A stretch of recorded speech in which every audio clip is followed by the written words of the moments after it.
బాబాయ్ నమస్తే, ఏం చేస్తుంటారు? ఖాళీ. గతంలో ఏం చేసేవాళ్ళు మీరు? నేను ట్రాన్స్పోర్ట్ బిజినెస్ చేసేవాళ్ళు. ఇప్పుడు చూస్తే కనుక కూటమి ప్రభుత్వం అధికారంలోకి వచ్చింది, 14 నెలలు గడిచిపోయింది. గత 5 సంవత్సరాల పరిపాలనకి ఇప్పుడు ఈ 14 నెలల పాలనకి ఎలా ఉందంటారు? బాగానే ఉంది. అంటే ఏ విషయంలో బాగుంది? అన్ని విషయాల్లో బాగున్నాయి. రోడ్లు బాగున్నాయి, స్కూల్స్, ఎడ్యుకేషను, ఈ రేషను అన్నీ బాగానే ఉన్నాయి. అంటే రోడ్లు బాగున్నాయి అంటున్నారు. ఒక రోడ్లు వేస్తేనే సరిపోతుందా? ప్రజలను పట్టించుకోవాలి కదా అంటున్నారు కదా. మరి ఏం పట్టించుకోవాలి ప్రజలు? ఇస్తా అన్న సూపర్ 6 హామీలన్నీ గాలికి వదిలేశారు, ప్రజల్ని మోసం చేసింది కూటమి ప్రభుత్వం అనేది వైసీపీ నాయకుల వాదన. ఇస్తున్నారుగా అన్ని సూపర్ 6, ఏదో పిల్లలకి డబ్బులు ఇచ్చారు, అన్నీ ఇస్తున్నారు కదా. మన రైతులకు ఇచ్చారు, ఇంకేమి ఇవ్వాలి?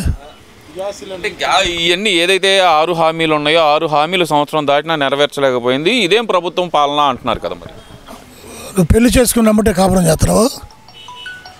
ఏదో పీరియడ్ ఉంటుంది కదా, కుదురుకోవాలి కదా. గవర్నమెంట్లో పరిపాలనలో అంతా కొత్త వాళ్ళు ఉంటారు, పాత వాళ్ళు ఉంటారు. మరి అమ్మటే తెల్లారే ఎట్లా ఇస్తారు? టైం ఉంటుంది కదా. ఒక్కొక్కటి ఇస్తూనే ఉన్నారుగా. రేపు ఆగస్టు 15 నుంచి ఫ్రీ బస్ కూడా ఇస్తున్నారు. అట్లాగే అన్నీ ఇస్తున్నారు. ఇప్పుడు గవర్నమెంట్ కొత్తగా వచ్చింది, మరి వాళ్ళు వనరులు అన్నీ సమకూర్చుకోవాలి, దానికి ఒక విధానం రూపొందించుకోవాలి. ఉంటే కదా మంచి చెడ్డ, అవన్నీ చూసుకొని ఒక్కొక్కటి ఇస్తున్నారు. ఇవ్వటం కాదు, ప్రజల్ని మోసం చేస్తుంది కూటమి ప్రభుత్వం అనేది. జనాలను అసలుకి వాళ్ళని మభ్య పెడుతుంది. చేస్తున్నామంటూ సగం మందికి చేయకుండా సంక్షేమ పథకాలు అందకుండా చేస్తున్న కూటమి ప్రభుత్వం అనేది వైసీపీ నాయకుల వాదన. ఎందుకు అందరికీ అందుతున్నాయి కదా. ఏయో అంటారండి పొలిటికల్ లీడర్స్, వాళ్ళ రాజకీయ నాయకులు ఏదో ఒకటి అంటారు, అంతేగాని అన్నీ బాగానే ఉంది. భయం లేకుండా బతుకుతున్నాడు సామాన్యుడు. భయం లేకుండా ఇదేంటి ఈ మధ్యలో భయం లేకుండా? అంతకుముందు అన్నీ నీతో మాట్లాడాలన్నా భయమే. బొత్స గత 5 సంవత్సరాలు ఏ రెడ్డి గారు వచ్చి కొడతాడు అని. అదేంటి మరి అదే మా రెడ్డి గారు వచ్చాడు. ఇప్పుడు భయం లేకుండా జీవిస్తున్నాడు మనిషి, హాయిగా ప్రశాంతంగా, పీస్ఫుల్గా ఉంది. భయపడాల్సిన అవసరం ఏముందంటారు? భయపడమని అరాచకంగా, మరి ప్రతి ఊర్లో 10 మంది రౌడీలు, అంతకుముందు అరాచకము, ముఠాలు, కక్షలు, గొడవలు ఉంది. అంతకుముందు పరిపాలన కంటే ఇప్పుడు నువ్వు ఫ్రీ పథకాలు ఇచ్చినా ఇవ్వకపోయినా సామాన్య మానవుడు ప్రశాంతంగా బతుకుతున్నాడు.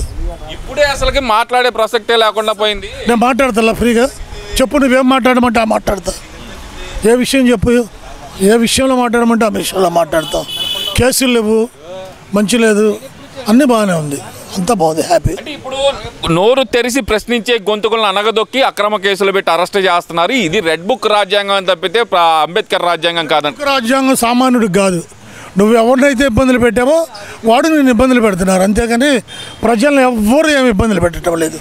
ఎవ్వరు, ప్రజలంతా హాయిగా ఉన్నారు. నువ్వు ఇబ్బంది ఎవరు పెడుతున్నారు? పొలిటికల్ వాళ్ళు ఏదో చూసుకుంటున్నారు.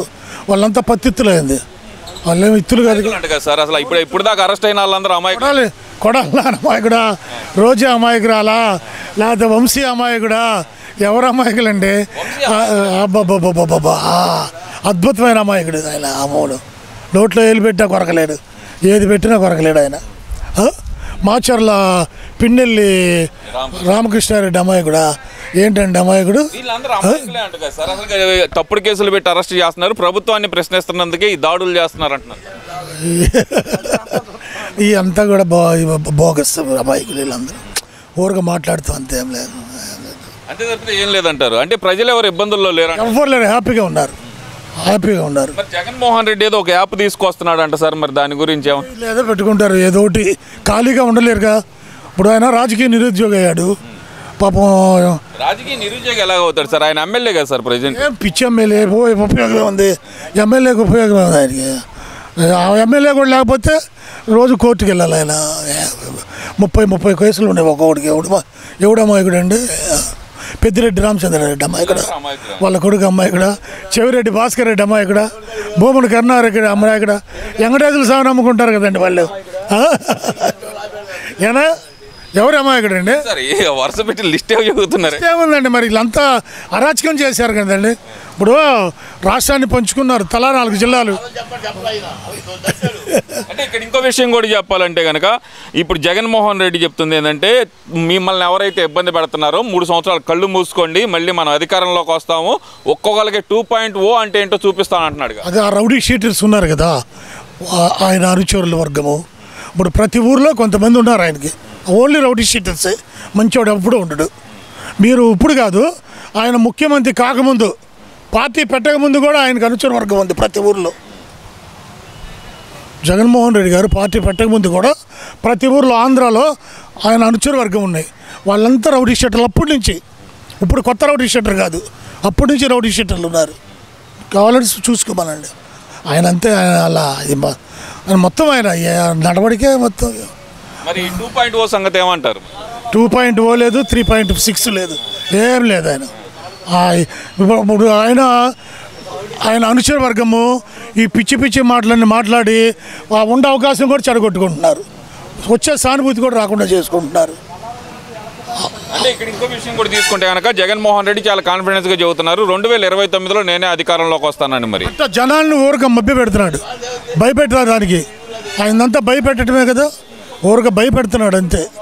అంతేగాని జగన్మోహన్ రెడ్డికి జీవితంలో ముఖ్యమంత్రి కాలేడుగా.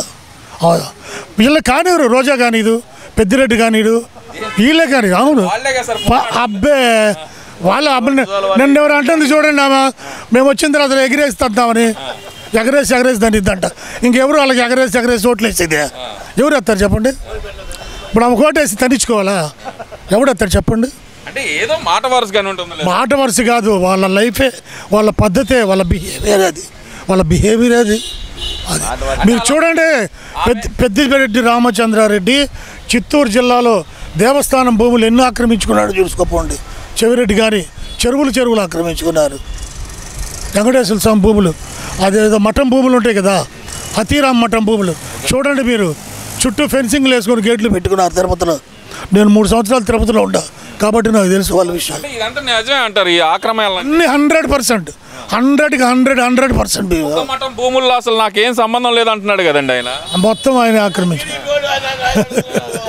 సరే, ఓవరాల్గా ఏమంటారు మరి? ఇప్పుడు జగన్మోహన్ రెడ్డి 2029లో వచ్చే అవకాశం. జగన్మోహన్ రెడ్డి ఏదన్నా మంచిగా ఇంకా కొన్నాళ్ళు పొలిటికల్ కొనసాగాలనుకుంటే ఈ దుష్ట చతుష్టయం ఉందే, ఈ చతుష్టయాన్ని దూరం చేసుకోవాలి. వాళ్ళ నోర్లు కట్టేసి మంచిగా సానుకూలంగా సౌమ్యంగా ప్రవర్తిస్తే ఏదైనా కొన్నాళ్ళు. సార్ మీరేమో వాళ్ళని అంటున్నారు, ఆయనేనేమో గొడ్డలొప్ప తీసి కొడతాను నేను అంటున్నాడు. అట్లా ఉంది ఆయన పద్ధతి. సరే, ఓవరాల్గా ఏం చెప్తారు సార్ ఇప్పుడు ఈ 5 సంవత్సరాల పరిపాలన, ఈ 1 ఇయర్ పరిపాలనకి? 5 సంవత్సరాలు ప్రతి సామాన్యుడు కూడా భయంగా బతికాడు. లిక్కర్ బాగోలేదంటే భయం, రేషన్ బాగోలేదంటే భయం, పన్నులు బాగోలేదంటే భయం, రోడ్లు బాగోలేదంటే భయంగా బతికాడు. భయపడ్డారు. ఎప్పుడు వచ్చి ఏ కేసు పెడతారు? ఇప్పుడు హాయిగా ప్రశాంతంగా ఉంది. అక్కడ దాకా ఎందుకంటే ఈ ఊర్లో ఇళ్ళ ముందు వాల్ పోస్టర్లు అంటిస్తుంటే వద్దని చెబితే గొడవలకు వచ్చారు, ఎందుకంటే కూడదని. అప్పుడు కార్పొరేటర్లు ఉన్నారు కదా, కార్పొరేటర్లు వాళ్ళ అనుచర వర్గం అప్పుడు ఏదో పెట్టారు కదా స్టిక్కర్లు, మా నమ్మకం. అలాంటి అరాచకాలు చేశారు. గట్టిగా మాట్లాడితే భయం, ఏదన్నా అడుగుదామంటే భయం. పంపులు రాలేదంటే బూతులు తిట్టారు. అరే మంచినీళ్ళు రావట్లేదు బాబు కొద్దిగా చెప్పాలంటే బూతులు తిట్టారు ఈ ఊళ్ళో. అస్సలు నథింగ్ డూయింగ్, ప్రశాంతంగా బతుకుతున్నారు జనం.